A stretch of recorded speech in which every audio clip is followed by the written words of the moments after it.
Entonces, muy buenas tardes.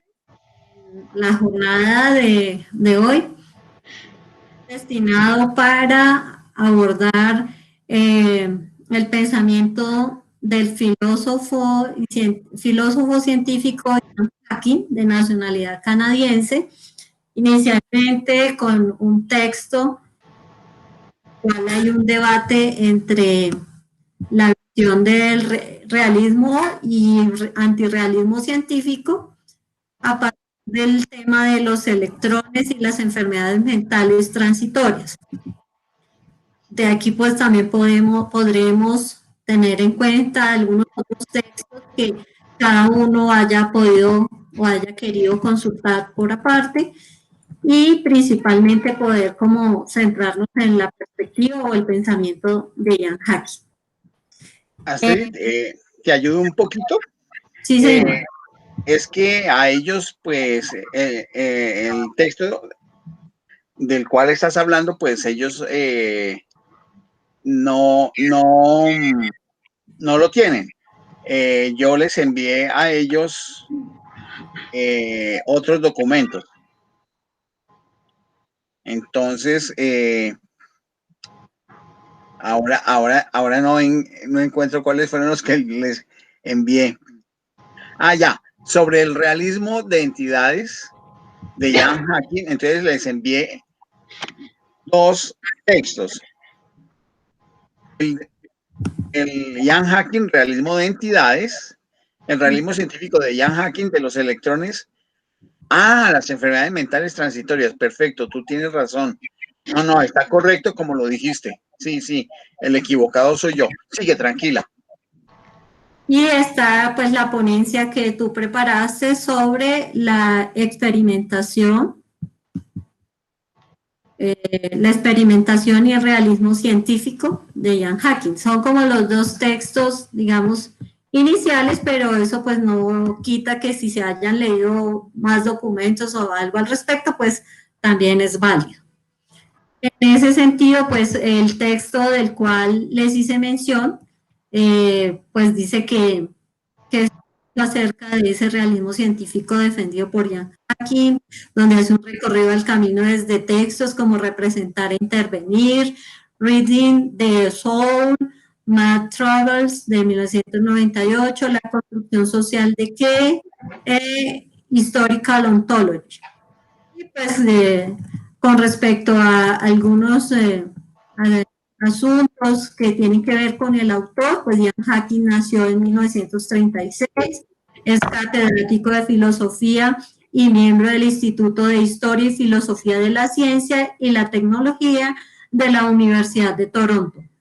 Ha publicado además pues esta serie de artículos y libros como The Emergence of Probability, 1975, Why Does Language Matter, of Philosophy, Representar e Intervenir, The Timing of Change, Reading the Soul, Multiple Personality, and the Science of Memory, Man, Travel, Reflection of Reality, The Transient Mental Illness y The Social Construction of también Historical Ontology. Entonces, con estas, digamos, características generales del personaje, vamos a adentrarnos en la temática de hoy, en la cual, pues, podemos decir que este filósofo de la ciencia nos presenta, pues, una interesante oportunidad para trabajar el nominalismo dinámico, que es como él mismo se autodenomina, y para ello, entonces, utiliza, en este caso de ejemplo que hemos tomado en la lectura, de las enfermedades mentales transitorias con las cuales propone para trabajar en ciencias sociales aquellas nociones sobre digamos, como las características o la categorización de personas, de reflejar la ideación entre clases de seres y acciones humanas y su categorización. Se analiza allí la noción del efecto bucle de clases humanas, y esto la interacción entre la gente y las formas de clasificar a cada una de ellas, sus experiencias. Este recorrido es uno de los elementos que aporta el filósofo, pero también, pues, desde los textos que Francisco nos suministró, hay una serie de cuestionamientos y críticas al respecto de su postura. Esto como para hacer un abrebocas con respecto a la temática. Entonces, pues abro el espacio para que cada uno vaya haciendo poco a poco sus aportes y vaya presentando las ideas centrales sobre las cuales desarrolló sus lecturas. ¿Quién quiere iniciar?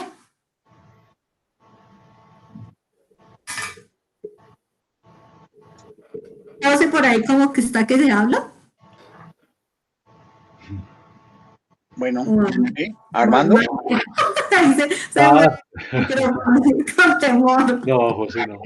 Bueno, yo tengo ahí como el preámbulo de nuestro amigo Ian Hacking sobre su realismo de entidades. Pues él definitivamente se postula dentro de esa teoría, pero pues creo que del documento que nos enviaron sobre el debate del realismo y el antirrealismo, que es un documento de una señora María Laura Martínez. Entonces, pues bueno, esto es como para dar como un fundamento de por qué nuestro amigo Ian Hacking comienza a ser como un científico que expresa como una nueva teoría y como consecuencia de una posición frente al debate del realismo y el antirrealismo. De esta señora María Laura Martínez, que habla de Ian Hacking.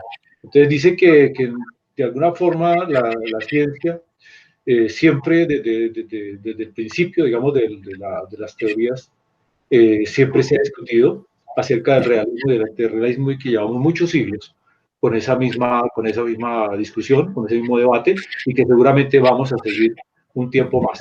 Entonces, que la discusión se ha basado en que algunos han basado la discusión en los fines de la ciencia y otros en los resultados de la misma, y otros en la práctica científica y por lo tanto en la razonabilidad científica y filosófica. Y que hay distintas posiciones que se han defendido por el realismo convergente, el realismo evidencial, realismo estructural, diferentes tipos de realismo, convencionalismos diferentes, formas de relativismo, etcétera, etcétera. Entonces, la forma tradicional de distinción entre realismo y antirrealismo es la idea básica de que las cosas existen y son como son, independientemente de nosotros y de nuestro modo de conocer. Y la negación de esto es lo que ha dado como debate digamos, desde los años de 1970 a 1980. Estamos en ese debate. Y este realismo científico al final se vino a combinar con una combinación de una doctrina metafísica. Y es una doctrina acerca de la verdad, específicamente de la teoría de la verdad por correspondencia. A pesar de las diferencias en las propuestas, todas rechazan con certeza la idea de que el realismo científico tenga que ir necesariamente acompañado por la teoría de la verdad como correspondencia. Entonces quiere decir que a partir de esto el realismo científico se convirtió en un híbrido, en que todo el mundo opina, todo el mundo lanza una serie, digamos, de teorías, y que se produce una cantidad de malos entendidos, y que por lo mismo el realismo ya no se entiende como una sola posición, sino que el realismo es como un abanico de muchas posiciones de teoría de realismo científico. Y que esto, pues, lo que nos da como consecuencia es un realismo de tipo semántico, dominante, por lo menos en el ámbito de la filosofía de la ciencia anglosajona, y que se ha propuesto en las últimas décadas otras versiones de realismo científico, que es precisamente el de nuestro amigo Ian Hacking, y que otros la reivindican fundamentalmente, otros científicos la reivindican fundamentalmente como una teoría ontológica. Finalmente, también hay quienes defienden el realismo como una doctrina metafísica que se compromete con la existencia de la realidad. Y en cuanto al realismo, es una actitud acerca de la existencia y la independencia del mundo respecto de nosotros y de nuestra forma de conocimiento. Y Hawking pues está denunciando precisamente el empobrecimiento de la filosofía de la ciencia, porque todos se han concentrado en hacer una serie de teorías, y todas las teorías son derivadas de la representación. Y por eso porque la teoría está fundamentada en teoría de la representación, entonces estamos en ese debate de realismo y antirrealismo, y por lo mismo se ha descuidado el ámbito de la experiencia, de la práctica, y por eso, digamos, nuestros anteriores filósofos de la ciencia pues están en un callejón sin salida, o sea, no encontramos una forma de acercarnos a la realidad, porque es una ciencia que en realidad teoriza, pero no experimenta. Y entonces él dice, pues no, lo que tenemos que hacer es irnos a la realidad, vamos a dejar de teorizar y vamos a comenzar a experimentar.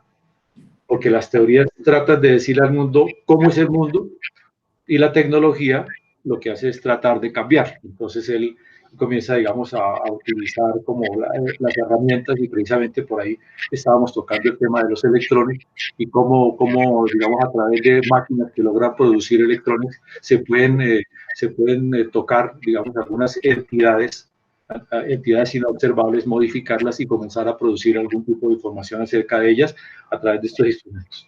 Entonces, digamos que la mayor parte del debate filosófico está acerca del realismo científico, se está dando es en términos de teoría, de representación de la realidad, de buscar la verdad, de buscar una explicación y de hacer predicciones.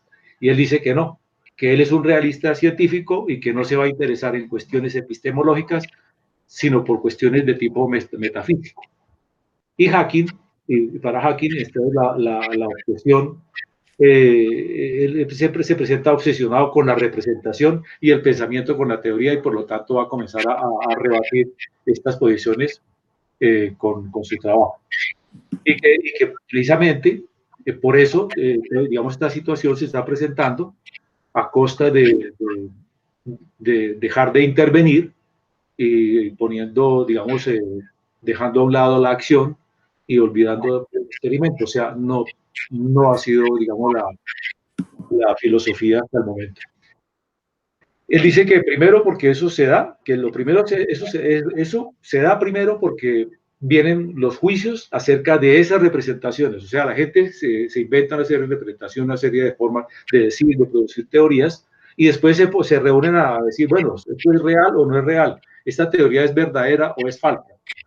Y segundo, dice que porque la realidad, como nosotros la vemos, es una creación humana antropocéntrica. Entonces, digamos que nosotros tenemos una tendencia a pensar, a teorizar, etcétera, en lugar de ejecutar. Y por eso muchos científicos y filósofos realistas suponen que el fin último de la ciencia es una única teoría acerca del mundo, y argumentan a favor de un realismo en términos de convergencia hacia una gran verdad, o al menos hacia algún valor llamado verdad. Hawking, por supuesto, no se pega a esa idea. Él dice que el universo es demasiado complejo para describirlo en una única teoría, y que más bien son fácilmente imaginables numerosas descripciones verdaderas, independientes entre sí, acerca de lo mismo. O sea, se puede seguir teorizando todo lo que ustedes quieran. Y un mismo tipo de realismo científico acerca de las teorías sostiene que ellas son verdaderas o falsas, o candidatas a ser verdaderas, o que aspiran algún día a llegar a la verdad. Entonces, por eso él sigue acusando que los científicos siempre están, sobre todo, produciendo teorías acerca de...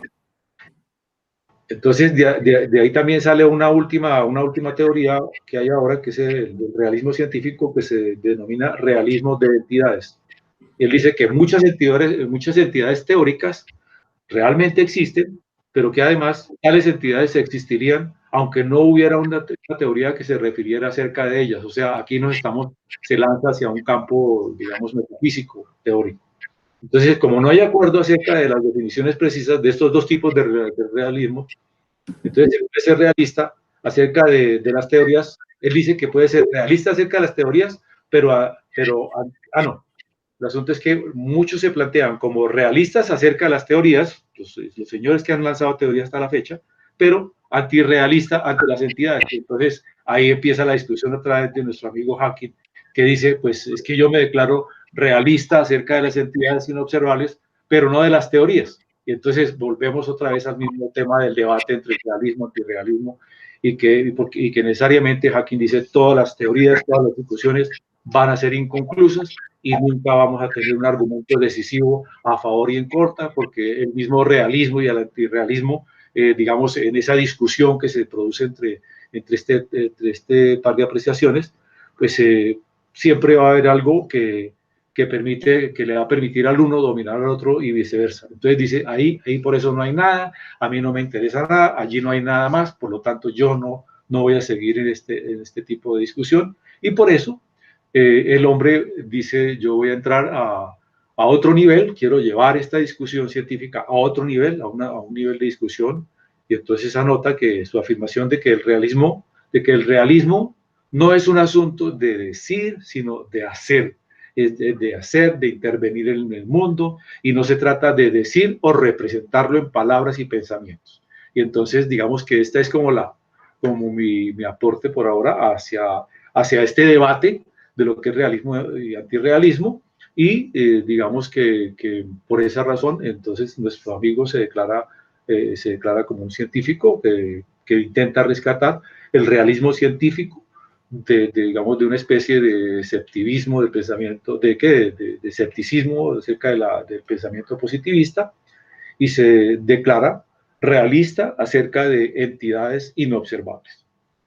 Eso por ahora tengo yo como introducción acerca de nuestro amigo Ian Hacking.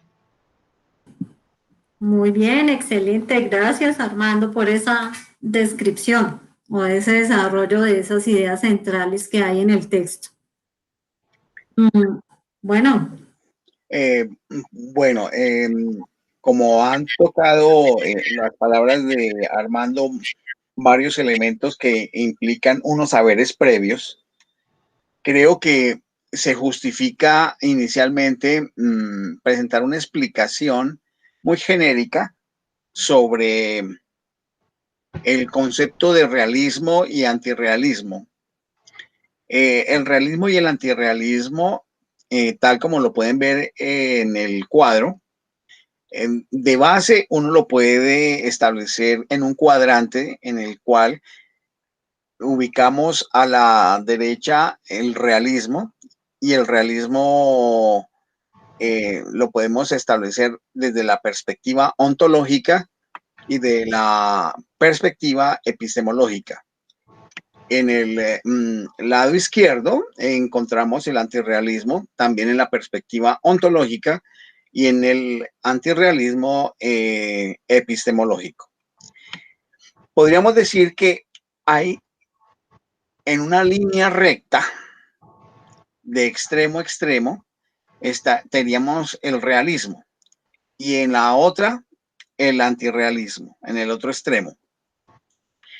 El extremo del realismo en la parte ontológica es una perspectiva de orden, llamémoslo así, metafísico, porque va más allá de la experiencia posible, y es un supuesto de que el mundo, lo existente, de por sí existe de manera independiente de nuestra conciencia, es decir, de nuestro sistema conceptual.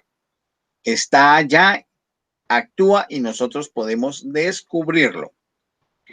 Pero por su parte, la postura opuesta, el antirrealismo ontológico, señala que el mundo depende de las representaciones humanas, es decir, de la construcción social de lo que es el mundo.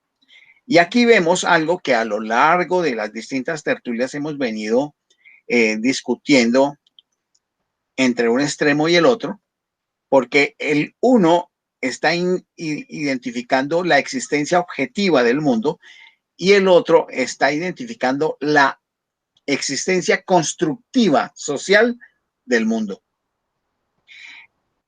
Pero estos realismos y antirrealismos ontológicos no pueden estar separados de la manera como se conoce el mundo. Entonces, tenemos por otro lado, entonces, en un extremo, el realismo epistemológico, el cual señala que podemos conocer la estructura última del mundo, la cual existe independientemente de nuestro sistema conceptual, o sea que es conducente, coherente con el realismo ontológico. Las posturas tanto del empirismo clásico como del positivismo de Augusto Comte del siglo XIX, como las versiones iniciales del Círculo de Viena, tenían una perspectiva de realismo ontológico y epistemológico. A estas posturas pues se les conoció en general clásicamente como realismo científico, el considerar la independencia de un mundo, de la conciencia humana y la posibilidad de conocer el mundo de manera especular, es decir, como un espejo, a través de las teorías científicas, en una construcción de investigación con todo el fenómeno del verificacionismo y las refutaciones del verificacionismo y la aparición del falsacionismo como alternativa, etcétera, etcétera, cosa que ya hemos visto en sesiones anteriores. Estas posturas son del realismo, que considera que el mundo es independiente de la conciencia humana y que es posible a través de la investigación poder hacer un acceso fiel, es decir, de conocer la verdad del mundo. En estas posturas hay unas suposiciones que son metafísicas. Hay unas hipótesis que no son contrastables empíricamente, sino que son supuestos de base de que el mundo existe. Y esta es una base que viene desde la filosofía griega, de una preexistencia del mundo que hace parte de lo que conocemos como la metafísica. Por el otro lado, en el otro extremo, entonces tenemos que el antirrealismo ontológico, como ya lo habíamos señalado, es que el mundo es una construcción social y que entonces el límite de mi mundo es el límite de mi lenguaje.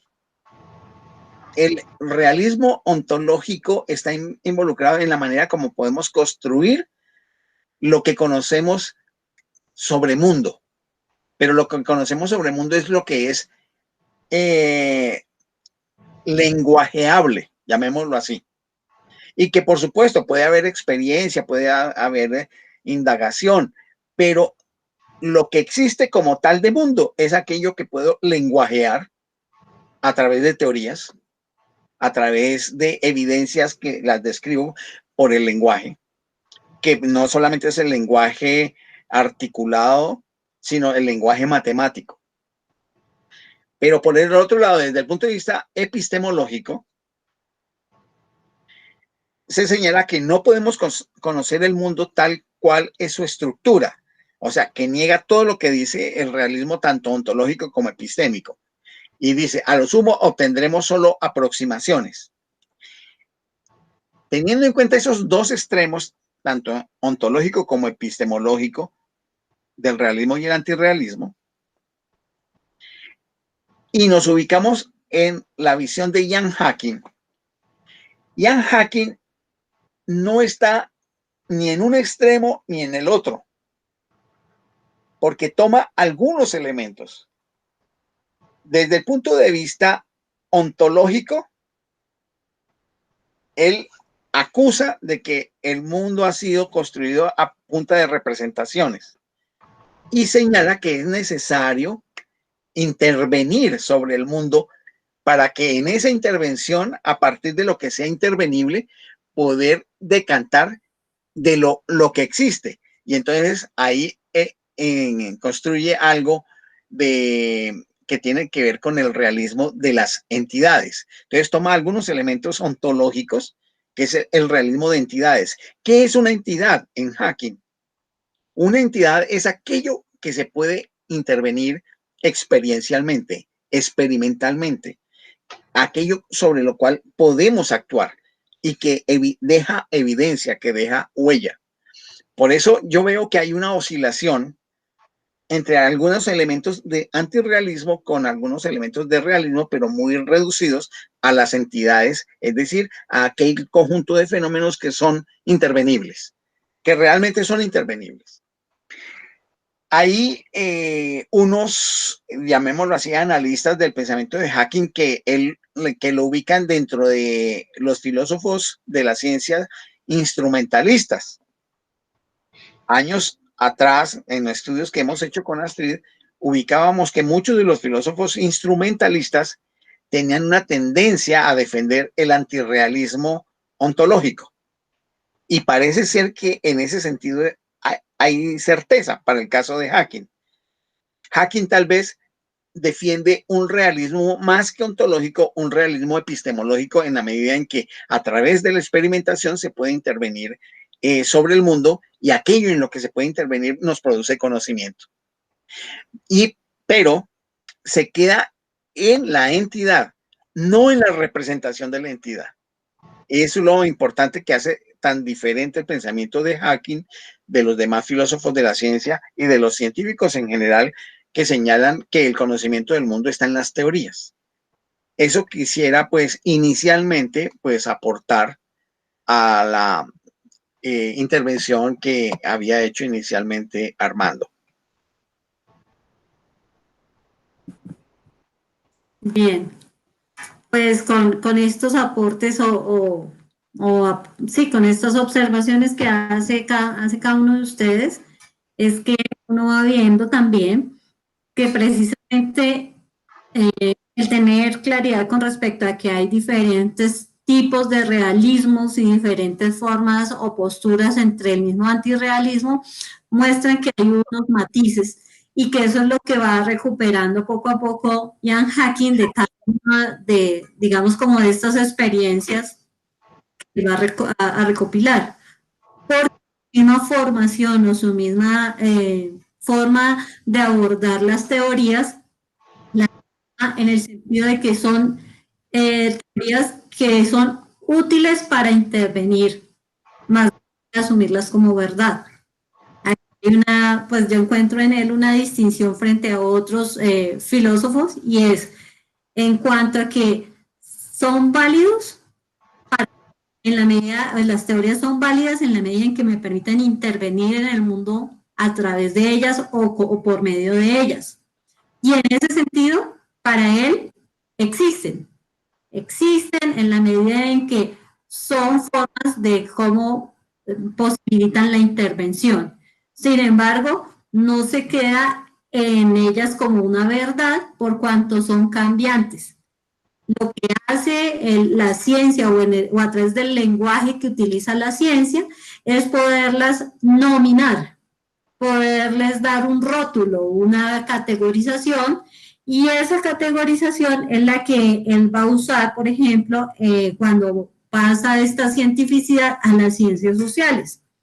Esa forma de categorizar o de nominar es lo que permite hacer una construcción, pero él también hace una crítica de esa forma ligera con que se ha tomado al construccionismo, en el sentido de que en la forma convencional como se ha vuelto el construccionismo es en la forma de decir todo es producto de una construcción social. Hacking ahí hace como un cuestionamiento y dice, ¿es construcción? En la medida en que con ello tenemos una forma de darle un símbolo o una condición en el contexto cultural, pero que como tal, esa clasificación o esa construcción que se le ha dado a la categoría o a la nominación es cambiante. Y lo que en este momento representa o lo que socialmente se ha construido sobre esa representación, cuando se universaliza o se estandariza para todos los casos, aquí lo que se entra a hacer es como, según Hacking, lo que se pasa a hacer con ello es una forma de darle una trivialidad a la conceptualización que se ha creado. Por eso no busca que con ello sea generalizable, sino contingente. Es decir, ese nombre, ese rótulo, esa clasificación, vale para esa condición y ese momento. Ejemplos que yo iba encontrando por allí. Lo que pasa, por ejemplo, cuando en el campo de la medicina se denomina persona sana. A persona sana por el hecho de que en su apariencia da la condición de que no sufre ninguna situación anómala en su apariencia, pero que en particular tendría, si se examina para el caso concreto, alguna situación de dificultad de salud o de anomalía en su desarrollo, y que no por ello podríamos entrar a generalizar entonces que es una persona que tiene una enfermedad de X o Y situación, sino que vale para ese instante, para esa persona y para esa condición. Esa es como una crítica que Hacking también, que precisamente Hacking saca del campo de la ciencia médica o de lo que tiene que ver con esto de las enfermedades mentales, cuando entonces por unos rasgos y unas características muy específicas poder decir que todas las personas que presentan esos rasgos o esas características podríamos nominarlas como forma genérica. Entonces ahí es donde es el carácter de lo contingente y de la necesidad de hacer la particularidad para cada caso. Por otro lado, entonces, él dice que toda esa forma de categorizar o clasificar a las personas, lo que hace es que con ellos se genere un discurso o una forma de darle una explicación de acuerdo a ese contexto social, porque así lo han nominado en ese ámbito particular, y eso es lo que también dificulta la forma de hacer las categorizaciones, de hacer las interpretaciones sobre determinadas categorías por la forma como se universaliza. Y eso es lo que hace es dificultar que se encuentren particularidades para cada caso según los tipos humanos, como llamaría Hacking, o los tipos de personas. Y con ello, además, entrar a hacer unos discursos que generalizan y crean unas matrices de clasificación que hacen que la gente opere en el mundo a partir de clasificaciones y no de la comprensión completa de esa interpretación que se está dando. Sí, señor. Una pregunta en ese sentido, Astrid. Eso podría ser en algunos casos para las ciencias humanas y sociales. Es ese tipo de clasificación donde se, llamémoslo así, Hacking desprecia el carácter representacional de la teoría. Mi pregunta es, en las ciencias físico-naturales, ¿qué sabes tú en relación a el asunto de la representacionalidad de las teorías físicas cuando una teoría física está basada en unos modelos matemáticos?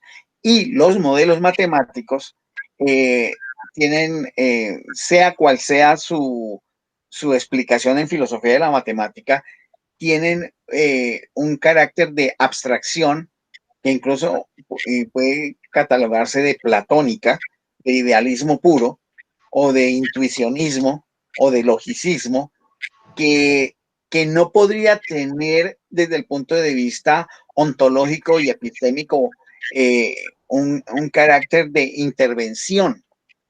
¿Me hago entender? Y entonces en esa medida, si una teoría se fundamenta en matemática y dentro de esa teoría, hablo de las teorías físicas, pero también las de las ciencias sociales, escojo unas entidades que son intervenibles, pero que tienen en su manera de intervenir un modelo matemático. ¿Cómo yo puedo dar explicación de la realidad de esa entidad intervenible? Por ejemplo, en el caso de la enfermedad como la epilepsia, que es lo que tú has trabajado, donde dentro del manual que se tiene, 5. exactamente dentro de ese manual se establece que se considerará como persona que tiene el síndrome fulano de tal, aquellas que, y hay una escala donde hay una matematización con unos rangos y unos niveles pero la matematización en sí misma no tiene un fundamento de intervención por sí misma y tiene una base, llamémoslo así, ideal, abstracta, platónica. Ahí yo veo que ahí como que entra en conflicto la teoría de Hacking, pero no sé qué has tú podido reflexionar al respecto o qué has encontrado. Pues en lo que por lo menos se acerca, sin ser preciso tampoco, porque definitivamente yo veo que es con cuidado que hay que mirar el pensamiento de Jan Hacking. Y es el sentido como lo plantea Van Frasen, y es para el caso de lo que es lo que se puede ser expresado en una particularidad del lenguaje. Para ese caso específico, cómo se entiende, más no se podría entrar a generalizar. Entonces, en el sentido de lo abstracto, y tomando el caso típico que tiene Hacking de lo de las partículas, es si eso en ese contexto funciona. Si en ese caso particular, esa forma de abstracción se convierte en aplicable o digamos en esa racionalidad, tiene validez. Si se sale de ese marco y no, pues entonces ahí ya no, porque es contingente, en Hacking el pensamiento es ese. Perfecto, o sea que en ese sentido, cuando estamos hablando de las partículas para las demás personas, por si acaso no han entendido, estamos hablando del mundo de la microfísica, de la física de las altas energías, a eso se refería Astrid. Pero entonces en ese caso del efecto contingente de los casos particulares que tú señalas, donde hay modelos matemáticos implícitos, pareciera que se colara en el proceso de la intervención y la medición de los efectos de la intervención, el modelo matemático y no pasó nada. Pero el modelo matemático tiene un origen probablemente metafísico. ¿Por qué? Porque no tiene un origen que sea del mundo de lo concreto, sino que es de la abstracción. Entonces, esa sería una pregunta para Hacking que es válida. Sí, yo no sé cómo lo ves tú. Sí, claro. Es más, en esto que estás diciendo hasta me recuerda cosas que Armando nos presentó ahorita. Ahí es donde Hacking propiamente, por eso es el carácter metafísico. Definitivamente no meterse o no le interesa como tal los problemas de orden epistemológico, sino netamente metafísico en el sentido de que la ciencia en esa construcción de teoría, en la forma de construcción de enunciados, pues es reconocer que ahí son elementos de orden metafísico sobre los cuales lo que se puede es utilizar las herramientas, digamos, del lenguaje que se tienen en este momento para actuar con esa teoría. Yo ahí no tengo discusión con eso, yo lo veo, sí, que es muy razonable, tanto lo que acabas de decir como lo que había dicho Armando. Sí. Pero así, cuando estamos presentando un informe de una intervención sobre una realidad experimental, donde hay un modelo matemático, ahí, yo no estoy generalizando, pero ahí hay un modelo matemático, y ese modelo matemático lo traje por allá de la abstracción, ahí como Astrid. Pues hasta lo que te digo, hasta donde yo lo he entendido es en función del lenguaje de lo que es lo que tú decías ahorita, lenguajeable era el término que utilizabas. Sí, pero como representación, pero como ahí ya no habría representación porque es intervención, Astrid. Y es el resultado, es el registro de la intervención. Yo veo que Hacking trata de sacarle el cuerpo a eso, pero se le mete ahí el elemento, por ejemplo, metafísico a través de entidades matemáticas que tienen que tenerse en cuenta para hacer las mediciones de una intervención que se hace utilizando aparatos y cosas por el estilo. Sí, sí, porque pues por eso digo, yo veo que Hacking no desconoce esa condición de lo metafísico, a pesar de que trate de ser un realismo de cientifista. Cientifista, sí, enfocándose solamente en la intervención experimental. Pero esa también como la intervención y el resultado. Intervención sí, claro, y resultado. Si no hay un resultado, entonces él dice, no, pues eso es incompatible y dejémoslo a un lado, pero queda ahí como para otro uso. O sea, si esa teoría no le da, digamos, una posibilidad de encontrar un resultado, o sea, si como instrumento le falla, él no se detiene en decir, ¿por qué me falló? Ah, porque bla, bla, que no sé qué, no se pone a teorizar, simplemente dice, esto falló en este campo, en este contexto, y muy probablemente en otros contextos no va a fallar. Entonces el tipo es definitivamente, digamos, muy dado a la praxis, ¿no? No funcionó, bueno, no funcionó, pero no me voy a poner a teorizar sobre eso, que teoricen otros. Yo veo que los instrumentalistas, como lo es Hacking, tienen una actitud pragmática, porque apuntan es intervención-resultado. Ajá, Y sí. no le interesa hacer generalización tal como ustedes dos lo han señalado. Lo que Sí. lleva a lo siguiente. Bueno, pero entonces, en ese sentido, es una negación de toda la historia anterior de las distintas ciencias particulares y de una teoría general de las ciencias. Sí, sí, porque no pretende hacer generalizaciones. Creo que lo llamaba como algo así como que son verdades domésticas, unas Ah, verdades sí. domésticas. Ah, eso funciona así o así, tal, pero posiblemente en otro momento vamos a tener la posibilidad de utilizar. Entonces dice, son teorías diferentes, modelos diferentes, llegará el momento, y es que lo hemos visto con nosotros, ¿no? Con nuestros filósofos, que nos vamos encontrando con que el uno retoma al otro, ¿no? Que Lakatos dijo esto, entonces Feyerabend dijo acá, que Kuhn dijo acá y tal, y como que se van recuperando cositas que se habían de pronto dejado un tanto olvidadas, y finalmente, pues esto es lo que también está diciendo Hacking, ¿no? No se trata de ponernos a discutir sobre eso, dejémoslo ahí, y muy probablemente en otro contexto, en otra situación, para otro momento, seguramente esa teoría va a ser válida, y vamos a poder desarrollar y encontrar algo ahí. Claro, mira, y ahora esto que están diciendo ustedes lo relaciono con algo que habíamos venido trabajando previamente en relación a que había surgido dentro del ámbito de la filosofía de la ciencia los estudios acerca no de las teorías científicas, sino de las prácticas científicas, filosofía de las prácticas científicas. Así como Latour está interesado en eso para el campo general de las ciencias, yo veo que Hacking en otra perspectiva hace lo mismo. Está interesado en la práctica científica, aunque no pretenda construir una teoría general de las prácticas científicas. Esa filosofía de la ciencia de Hacking es bien particular porque en lo poquito que abarca es potente. Lo que sucede es que hay una gran cantidad de incógnitas que de pronto pudieran hacer que muchos otros teóricos de la ciencia, filósofos de distintas tendencias, escuelas o visiones, pudieran despreciarlo.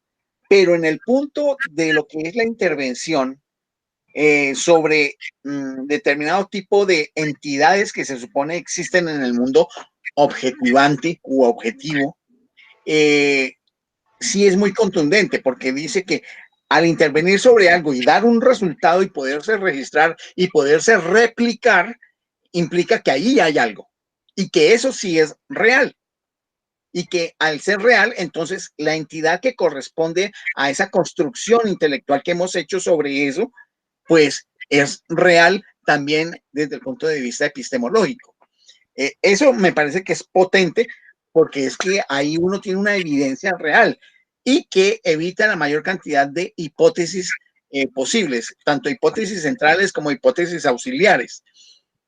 Y eso es bien interesante para todo el cultivo de nuestra capacidad de razonamiento científico y por supuesto también filosófico sobre la ciencia, porque aquí él evita en lo posible generar especulación, en lo posible evita generar hipótesis que estén lejanas de la intervención y por lo tanto evita, por supuesto, generar, que evita que se centren en lo que es la representación, sino más en los resultados de carácter empírico que dicen, mira, aquí hay esto y esto funciona así. Por supuesto, tiene una visión pragmática y funcional de la actividad científica. Lo que se pierde allí es cualquier posibilidad pretenciosa de explicación general, en los términos clásicos de explicación. Y entonces se acaba toda la noción de teoría. Por supuesto, es un ataque muy fuerte a la visión tradicional de la filosofía de la ciencia, que tiene un origen en la filosofía general de origen en griego. Eso es lo que yo veo. No sé qué ustedes piensen al respecto. Es que yo creo que viéndolo ahí dice, es un tema de que la referencia para Hacking no es importante, a él no le importa qué referencia ni qué argumentos del realismo vayan a constituir una determinada teoría. Lo que a él le importa es la manipulación de las entidades en la práctica científica. Y que en ese mismo sentido, pues, cuando él logra manipular estas entidades y logra encontrar que tenía una función hasta ese momento hipotética para interferir con ella en otras partes de la naturaleza, entonces está justificando su teoría. O sea, lo que no sirvió para hoy me va a servir para mañana, en fin, y que la experimentación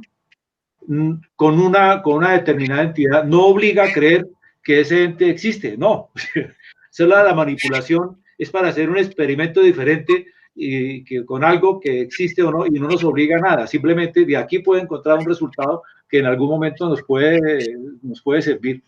Eso es como muy libre, ¿no? Muy abierto. Me surge el siguiente interrogante en relación con esto último que se ha venido tratando, y es: ¿una entidad es real? Y en la medida de que una entidad es real, ¿es intervenible? ¿O una entidad real lo es en la medida en que se ha intervenido y se ha descubierto que es real? Es como que una entidad tiene que dar evidencia, ¿no? Con pruebas de que es real. Y que esa entidad que da evidencias de que es real sirve para construir un modelo de un determinado fenómeno, pero todavía no sabemos qué es. Pero además porque como es dinámico, Ajá, sí. vale porque es intervenible y porque vemos su producto, porque vemos cómo queda, por ejemplo, hablando en términos de laboratorio, eso, porque hay un registro. Entonces, esa entidad, cuando yo puedo tener de ella o tengo de ella un registro sobre la cual entonces le damos una nominación, sabemos que eso es temporal. Eso es válido para ese momento porque en el mismo proceder de la investigación, ella va mostrando más, digamos, alternativas o puede generar nuevos productos o reflejarse de diferente manera. Lo que yo veo es ver cómo es ese cambio que va dando progresivamente y con ello ir construyendo o ir dando lugar a cómo entender esa nueva forma de cómo se manifiesta esa entidad, y en esas formas de manifestarse también va cambiando su nominación, que es lo que ha pasado con por ejemplo, el caso típico de las enfermedades, digámoslo así.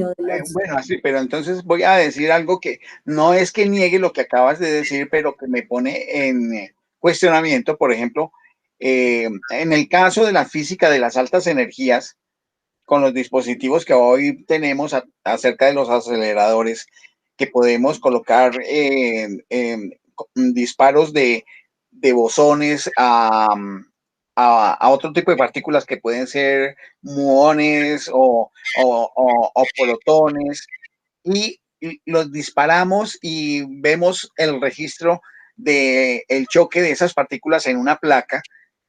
Allí hay unos eventos que son muy contingentes, muy concretos y valen allí.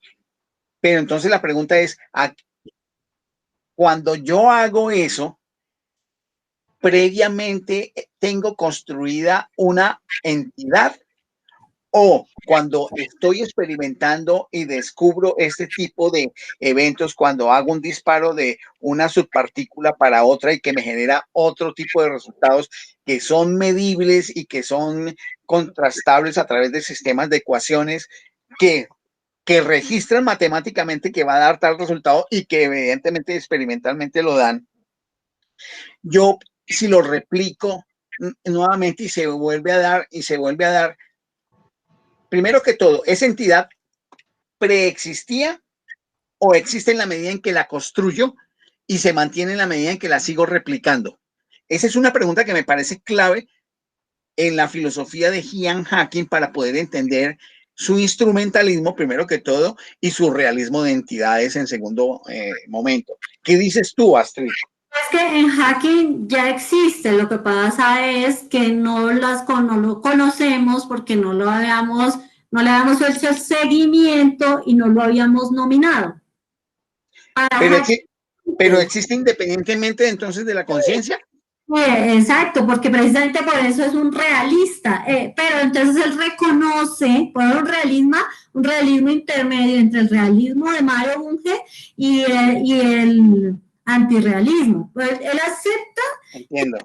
que existen independiente de los sujetos que lo nominan. Excelente, te agradezco.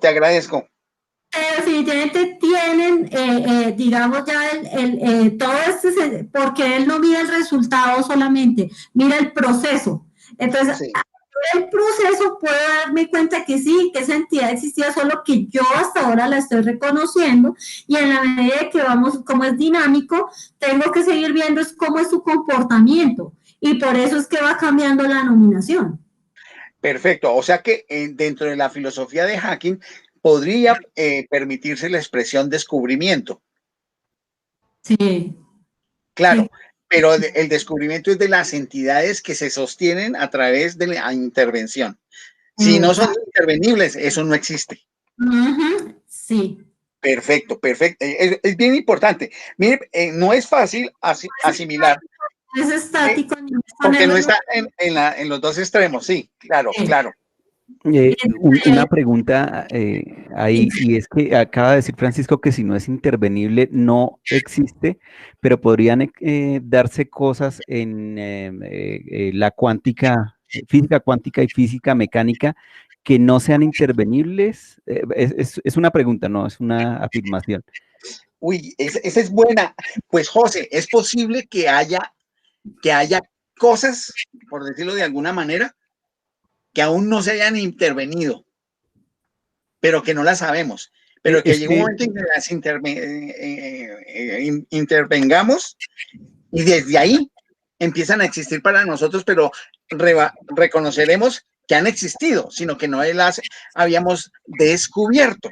Esa es la idea. Yo creo que cuando estudiamos cualquiera de nosotros, nos enseñaron que los estados de la materia líquido, sólido y gaseoso, ya hoy en día se habla de plasma, y resulta que últimamente pues están hablando de los cristales de tiempo, creo que es que se denomina. Entonces, hay cosas que ahí están, lo que acaba de decir Francisco, pero que no han sido intervenidas, no porque no existan, y que de pronto refutaría lo que se acaba de afirmar. El hecho de que no se puedan intervenir, entonces, nos llevaría a que se hiciera la afirmación de que es que no existen, y entonces vendría la otra parte que Francisco... Claro, no, gracias. Yo creo que aquí entonces hay que hacer una precisión, José. Claro, tienes toda la razón. Que no han sido intervenidas hasta el momento. Es cuando decimos, porque ¿quién hace la intervención? Pues los seres humanos, la comunidad científica. Y en eso tienes toda la razón. No podemos hablar ad eternum del pasado al futuro, sino de decir, aquello que no se ha intervenido hasta el momento no existe para nuestra conciencia, aunque pueda existir independiente de nuestra conciencia. Solamente cuando las intervenimos por los avances que vamos teniendo en tecnología, en intervenciones, en otros hallazgos colaterales, es que descubrimos que existen. O sea que, y eso sería un poco el defender ese realismo de entidades de Hacking, que es un realismo que veo también es ontológico, pero que no sabemos qué es, y un realismo epistémico en el sentido de que lo que ya hemos intervenido ya sabemos cómo funciona. Eso sería lo que vengo a recabar ahora y les agradezco porque aquí estoy acabando de entender mejor esa visión. Ahí tiene, digamos, el tema de que es una otra versión del realismo científico que se Sí. denomina realismo de entidades. Sí, Y total. aquí dicen que muchas entidades teóricas realmente existen, pero además que tales entidades existirían aunque no hubiera una teoría que se refiriera a ellas. O sea, que tú acabas de decir. O sea, no han Sí. salido, pero existen, ahí están. No las hemos descubierto, pero ahí están. Perfecto, gracias, Armando, gracias, qué chévere, muy bien. Sí, sí, sí, sí. Y ahí precisamente, bueno, en otras cosas que yo fui encontrando y uniendo a lo que ustedes dicen, Armando, José y Francisco, por eso él habla de los metalenguajes que son utilizados para diferenciarlos de lo que conocemos del mundo. Entonces, expresa que, por ejemplo, ¿a qué se refiere con esos metalenguajes o palabras ascensor? Con términos como hechos, realidad, verdad. Yo diría que son como palabras que nos sirven de puente para poder de alguna manera expresar esto que está siendo descubierto, de esto que está siendo de forma dinámica apenas nominado, apenas se les está rotulando hasta que se validan o tienen un sentido ya más establecido. Y reconoce que, o yo lo que veo en Hacking es que va reconociendo esa fuerza que tiene el lenguaje en la forma de poder hacer las nominaciones en cuanto a las entidades que son de carácter de la teoría científica. Astrid, una solicitud que por favor explicaras un poquito más a las personas que pues no conocen. Cuando tú hablas de nominaciones, ¿a qué te refieres? Explícalo con más detalle, por favor. Ajá. Cuando hay una entidad, como ya lo decía Francisco, pues la entidad es sobre ese sentido abstracto en cuanto a lo teórico, se necesita darle un nombre, algo con lo cual valga, en este caso, para la comunidad científica y que esa comunidad científica se haya podido poner de acuerdo y decir, lo vamos a nombrar o lo vamos a rotular de esta manera. Entonces, esa rotulación, esa forma de cómo se le nombra, es nominación. Es la manera como lo podemos reconocer para que todos nos hayamos podido poner de acuerdo que estamos hablando sobre ese mismo término o expresión. Entonces, en el lenguaje de Ian Hacking se le considera como nominalismo. Entonces, lo que hoy le estamos dando un determinado forma o nombre por las características, por los rasgos, por los atributos que ha mostrado ese registro, decimos, se comporta así, entonces lo denominaremos o lo nominaremos así. Pero en la medida en que se va descubriendo formas de cómo ese comportamiento de esa entidad cambia o en el mismo contexto, hablando en el carácter de lo social, va teniendo unas características que la hacen un poco ya diferentes. Entonces, va cambiando su manera de comportarse o como vemos que se comporta esa entidad y se le va a atribuir una nueva manera de denominarse o de llamarse o de nominarse, que es lo que específicamente pues yo he visto que ha ocurrido con el tema de los signos, síntomas que hacen que se le diga de determinada manera a un trastorno o, digámoslo así, a una enfermedad. ¿Sí? Bien, sobre eso, Astrid, yo quisiera pasar ahora para plantear al grupo la siguiente pregunta o cuestionamiento. Muy bien, podemos abordar ese realismo de entidades en áreas en las cuales podemos hacer unas intervenciones precisas que dan resultados precisos. Ahorita voy a trasladarme a este campo, a este ejemplo. Vamos a tener una nominación que vamos a llamar la pobreza. Y vamos en una determinada sociedad, podemos decir, de la sociedad, de la ciudadanía de Encarnación, Paraguay. Y vamos a definir entonces que pobreza es un estado o condición de vida que tienen los pobladores con las siguientes características. Que en vivienda sucede A, B, C, D cosas. Que en ingresos sucede A, B, C, D cosas. Que en salud suceden A, B, C, D cosas. Que en movilidad sucede A, B, C, D cosas. Allí, este realismo de entidades de Hacking, ¿cómo lo pudiéramos observar si lo comparamos con nivel de pobreza, por ejemplo, en Sibundoy, aunque aquí hoy no está nuestro amigo el profesor Lazo, donde de la misma manera en habitación, en salud, en alimentación, en transporte, etcétera, etcétera. Yo sé que Roberto ha trabajado sobre ciertas condiciones de clasificación de fenómenos, por decirlo de alguna manera, que en la filosofía de Hacking pudiéramos llamarlos entidades posibles. O digámoslo, eso mismo que dije de encarnación para las comunidades de los poblados sobre el río Atrato, Roberto. La denominación de una entidad en los términos de Hacking de pobreza, de la pobreza en encarnación, podríamos hacerla equiparable a la denominación de pobreza con esos factores que mencioné de las poblaciones del río Atrato. ¿Qué dice Roberto?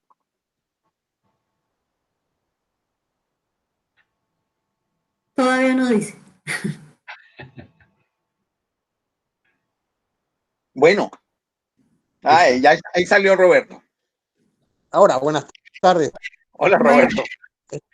Sí, disculpen que me incluí tarde porque estuve luchando con mi teléfono. Pero primero quiero felicitarles por esta reflexión que está viendo en el grupo. Yo había leído el material que envió recientemente Luis Francisco. Tenía incluso mis apuntes, pero como el debate va ampliando, voy a contestarte mejor a la pregunta para poder encarar. Sí, desde luego, en el río Atrato hay, digamos, diferentes tipos de viviendas que tienen que ver en la relación entre la población y la naturaleza, así como las condiciones del clima, su relación, digamos, con la capital Quibdó. Desde luego que sí, se pudieran buscar estas nominaciones que dicen. Y otra cosa que eso sería en forma un poco, digamos, estática, pero la vivienda y la forma de vivir de los pobladores del Pacífico está cambiando con el avance del capitalismo, de otras formas de utilización de los recursos. Entonces, hay una interacción entre esos cambios que están llegando y la vida tradicional. Ahora mismo, estoy leyendo una tesis de doctorado de Quibdó y sobre la situación que ustedes preguntan, vamos a decir, y justamente lo que observé es que en ciertas áreas se conserva una visión tradicional del aprovechamiento de la naturaleza en lo posible, con los conocimientos tradicionales. No hay un capitalismo, sino hay una utilización para mejora de la calidad de vida. Pero ante el avance, digamos, de la sociedad, entre comillas, moderna, está cambiando eso. Y justamente los que más pierden son los tradicionales, con la presencia de personas de afuera, tecnologías que aparecen, el uso de monocultivo de palma, por ejemplo, o ni qué decir el extractivismo. Entonces aquí hay hay posibilidades de utilizar este enfoque que plantean con el fin de tener una claridad sobre la realidad de la población ribereña del Chocó. Entiendo. Hay una cosa ahí que voy a colocar entre paréntesis mientras está dando la intervención Roberto, y es que se podría ajustar ese nominalismo dinámico, es decir, de aquello que nombramos como pobreza puede variar, como justamente Roberto está señalando, que hay una serie de elementos que hacen que se cambien cosas, pero el asunto que me queda allí es si el realismo de la entidad está en función del nominalismo, y eso se lo dejo a Astrid para que me lo diga después de que termine la intervención Roberto. Sigue, Roberto. Sí, como para tomé estos dos conceptos que se dijo recién en la tertulia, hay una situación en que esa entidad todavía no es definida, ¿cierto? Como dieron los ejemplos de cuánticos. Y hay otra en que ya se intervino sobre la realidad y produjo unos procesos, incluso unos cambios.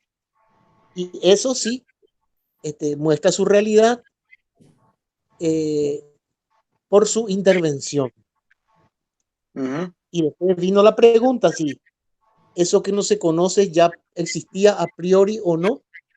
Y se respondió que sí puede existir a priori, aunque no es real todavía, ¿cierto? No es real todavía. Ahora, en el caso que nos toca del poblamiento del Pacífico, que digamos en el caso de esta tesis que estoy leyendo, si bien el candidato a doctor en proyecto no llega a este debate filosófico, digamos, él sencillamente es bastante empirista y bastante pragmático porque toma los fenómenos de la realidad y lo describe. Después, digamos, va buscando marcos teóricos. Incluso yo le hacía un comentario a él que utilizaba autores europeos y autores anglosajones para definir condiciones del Chocó. Sí. Y yo creo que estos autores jamás vivieron en la vida de los pobladores del Chocó, pero son los que conocen los jurados. O sea, los jurados sí los conocen, vamos a decir, pero vamos a decir, originario del lugar, yo creo que está construyendo sus concepciones, resultado de su experiencia, de su conocimiento, incluso de su supervivencia. Entonces yo le hice su comentario a él, y bueno, él verá si le sirve. Porque ahí en esa supervivencia hay también creaciones, las cosas que hacen los pobladores para poder sobrevivir, pero que aún no son nombradas. Entonces ahí entra algo de lo conversado, ¿no? Sí, excelente, sí. Ejemplo, un tipo de planta que pueda servir para la salud o algún tipo de fruta que nosotros no conocemos, pero sí lo conocen los que viven en esa zona de selva, vamos a decir. Se podría decir ahí, Roberto, que hay unas entidades reales, unas entidades reales no nominadas, pero que están ahí y funcionan. Así mismo, así mismo. Y estoy seguro que ninguno de nosotros, si nos dicen pasen un poco por esta selva, nadie va a descubrir nada. Pero si te vas con uno de los pobladores, uno de los amigos chocuanos, uno pasa sobre... Mira, aquí está, por ejemplo, esta hoja que es el alimento de la mariposa imperial, la de alas azules. Conocí una tesis de la mariposa imperial, esa de ojos azules, de un biólogo. Y es un tomo inmenso que sí el biólogo vio, pero que uno puede pasar al lado y no sabe. Entonces, ahí tenemos nosotros muchas cosas con las cuales tomamos contacto, no conocemos. Estamos en una continua necesidad de descubrimiento para poder saber toda la riqueza que nos rodea, ¿cierto? Entonces, yo tomo estos autores, tanto el filósofo Latour como el filósofo Hawking, como que nos desafían, autores desafiantes. En eso creo que tiene su gran mérito. El otro comentario, pero esto ya era cuando esta mañana estaba repasando la lectura, ¿por qué estos autores que son actuales porque ya vienen después de los grandes maestros que vimos, ¿por qué no están conocidos acá en el Paraguay, en la Academia del Paraguay? Yo incluso pregunté a algunos filósofos destacados de aquí y no los conocían. Me callé nomás, dije nomás, bueno, no, está bien, ¿cierto? Pero ¿por qué no los conocen? Se quedan, digamos, en una limitación de ver enriquecida su filosofía, ¿cierto?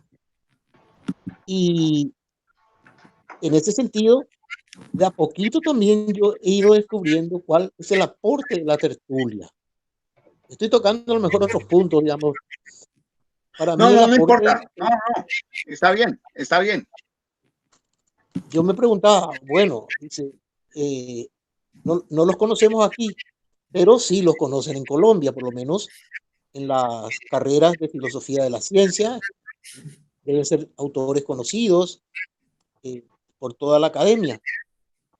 Y yo me preguntaba después, ¿cuáles son las contribuciones que nos está dejando el señor Latour y el señor Hawking?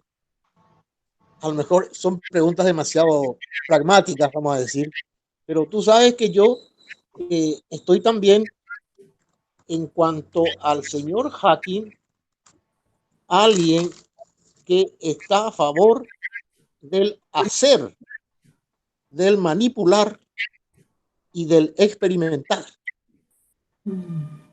Aunque eso que hago tiene su raíz, vamos a decir, en el pensar. Entonces, claro, es una interacción indudable. Sí, en el pensar, aquello que uno va descubriendo que sustenta su reflexión, ¿cierto? Y entonces su resultado, aunque aquí lo que importante son los procesos, eso me gustó mucho, me pareció fantástico eso, pero los resultados aparecen, bueno que aparezcan, sustentan nuevos niveles, sencillamente, nuevos niveles de reflexión. Entonces decía que esto último que estamos viendo se refiere desde luego al realismo científico. Yo con ese nombre no lo conocía, y había sido que tenía en mi biblioteca, imagínense que la tertulia me obligó a revisar mi desordenada biblioteca, vamos a decir. Y ahí encontré un libro que seguro ustedes conocen, publicado por la Universidad del Valle, y se llama En los límites de la ciencia y la filosofía. Autores: Olga Lucía Gómez Gutiérrez, Jairo Isaac Racines Correa, compiladores. Debates actuales. Y en el índice,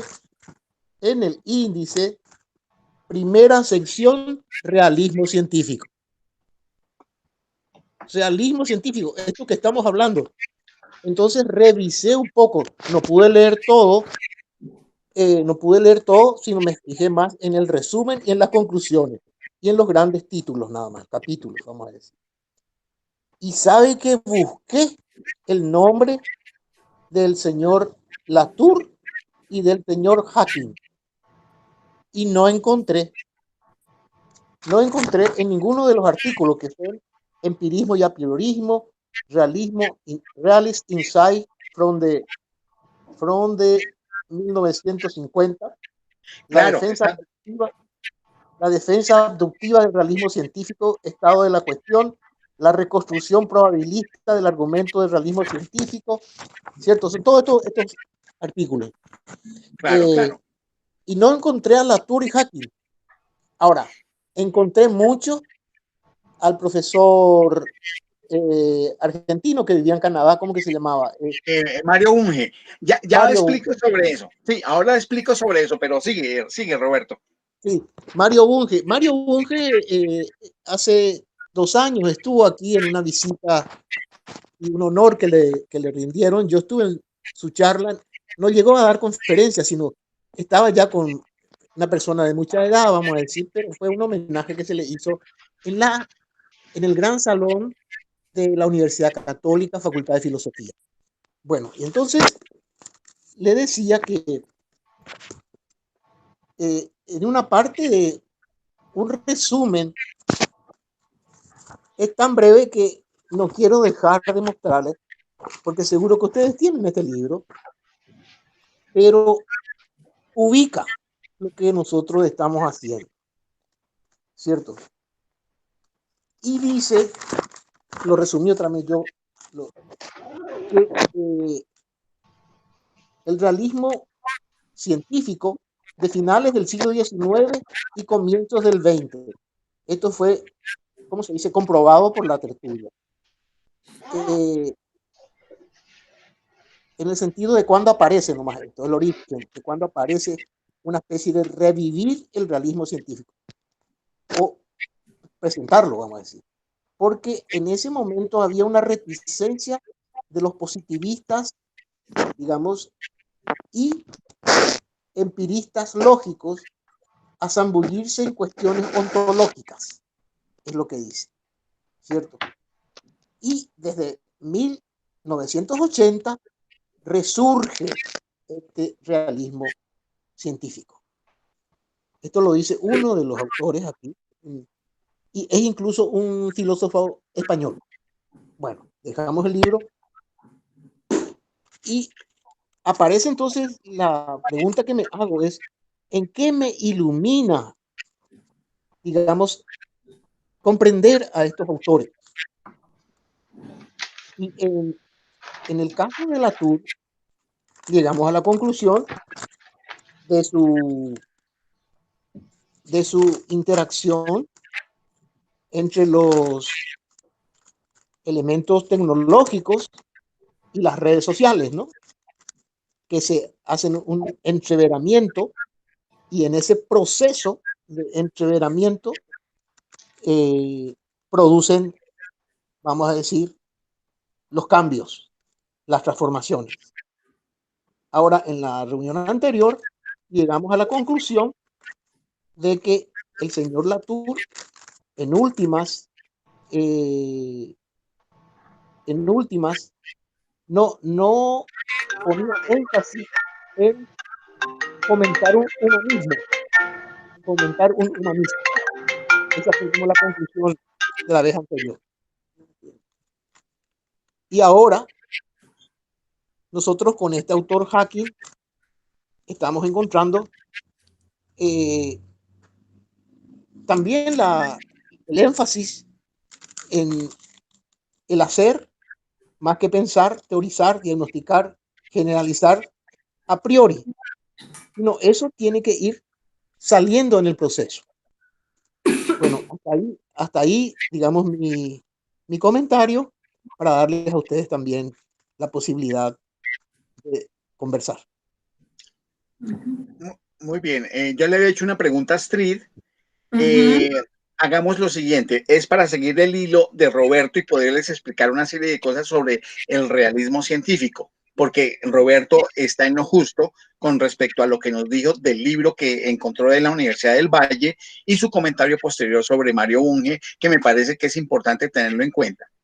Primero que todo, pues la visión de realismo en la historia de la filosofía general, no de la ciencia general, surge claramente en la Edad Media con el debate entre Duns Scoto y Guillermo de Ockham, entre lo que se denominó el realismo versus el nominalismo, que básicamente tiene que ver con la realismo, con la reconocimiento de que existe el mundo independiente de la conciencia, y el nominalismo, que lo que existe son denominaciones que el ser humano va dando a las cosas en la medida en que las va conociendo. Que al final de cuentas, ya para el caso de la filosofía de la ciencia, se constituyen en el realismo científico extremo, por un lado, y el antirrealismo científico extremo, por el otro. Es interesante tener en cuenta que el realismo científico es una visión filosófica de que el universo descrito por la ciencia es real, independiente de cómo se pueda interpretar. Y por supuesto que es independiente de la conciencia, por lo que es una variedad del llamado realismo crítico, que sostiene básicamente que, primero, existe una realidad objetiva. Segundo, que el objetivo primordial de la ciencia es describir y explicar y además predecir los hechos de esa realidad. Y tercero, que la ciencia consigue su objetivo en cierta medida y de un modo especial gracias a la aplicación de métodos científicos. Bajo estas, digamos, como premisas, hay variedades de realismo científico. Entonces, aquí tengo que comentar, no hay un solo realismo científico, hay varios.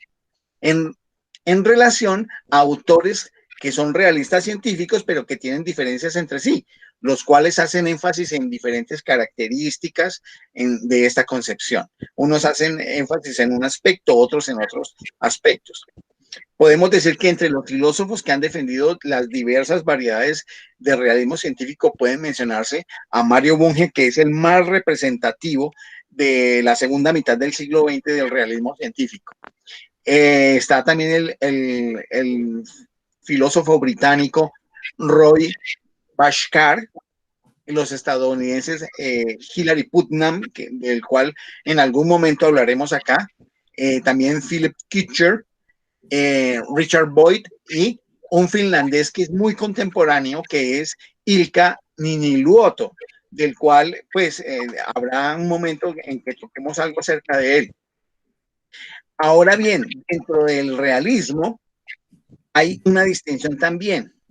Está el realismo de teorías, al cual se relacionan la mayor parte de los autores que yo mencioné, y está el otro, el realismo de entidades, que es el que estamos viendo hoy. Vale decir que en el trabajo de la obra que se llama Representar e Intervenir de Ian Hacking, pues él distingue las dos modalidades de realismo científico. El primero, el realismo acerca de las teorías, donde las teorías son verdaderas o falsas en cuanto constituyen representaciones adecuadas o no de la realidad, tal como lo señaló muy bien Armando al principio.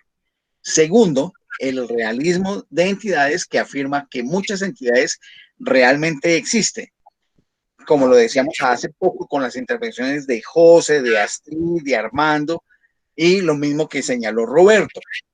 Es importante notar que el realismo de las entidades no implica el realismo de las teorías.